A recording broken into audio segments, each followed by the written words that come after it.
When Earth starts making these movements and doing things that you haven't seen before, it's wise to pay attention to what's happening.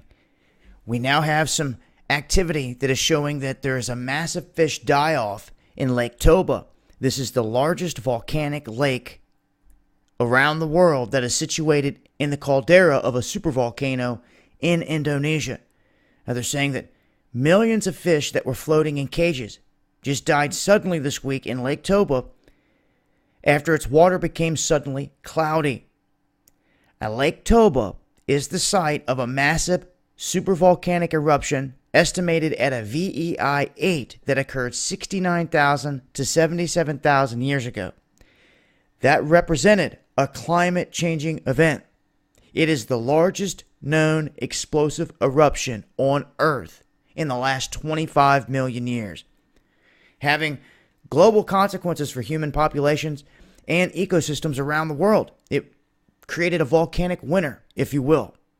And this is located in the northern Sumatra area. Now, there's been fish kills in this region before in the past. They admit that. Over depletion of oxygen in the water, pollutants, and other things. But they're saying that this is different. They're not finding the same characteristics and things adding up to what could have caused this.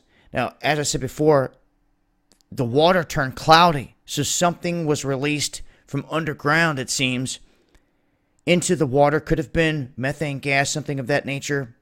Usually methane will bubble and go right up through the water, through the surface, and into the air. But it could have been another type of gas or something released that was toxic that killed all these fish. Now, if it has anything to do with the venting of a volcano or the heating up, the movement of magma or anything like that, they would know that. So in time, they would definitely have to release that information and say, hey, this is what caused the cloudiness. And it would be a big time heads up if that was the case. It would show that there's something going on there in that volcanic area. Now, a rapid change in the temperature of oxygen poor water can cause a sudden upswelling, and it can cause things like this to happen. But at this point, it's remaining a mystery.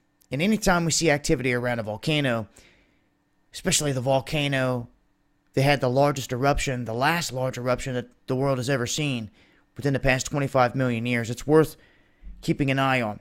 Here recently, some big earthquakes striking in the Lombok region of Indonesia. That is right there at the foot of Mount Rinjani, which is a huge volcano. So, in my opinion, we're overdue for a volcanic outburst, a decent one. The last time we seen one in America was Mount St. Helens. Thankfully, it didn't do catastrophic damage, but I feel like we're due for a big eruption here soon. Now, hopefully, that takes place in an area that doesn't stifle travel and life as we know it. But if you live near a volcano, you should have a plan, especially if the volcano you live near is active and has a chance of erupting. You got to have a plan to get out of there and get to safe ground. And let's not forget, a massive eruption could create a volcanic winter again. Something that no one wants to see or deal with, but it'd be nice to have a plan just in case it did happen. Your odds of survival would be that much more greater versus not having a plan at all. But I'll leave a link. I'll continue to update if we see a shift in activity or anything else going on here. This is Dabu7. Much love, y'all.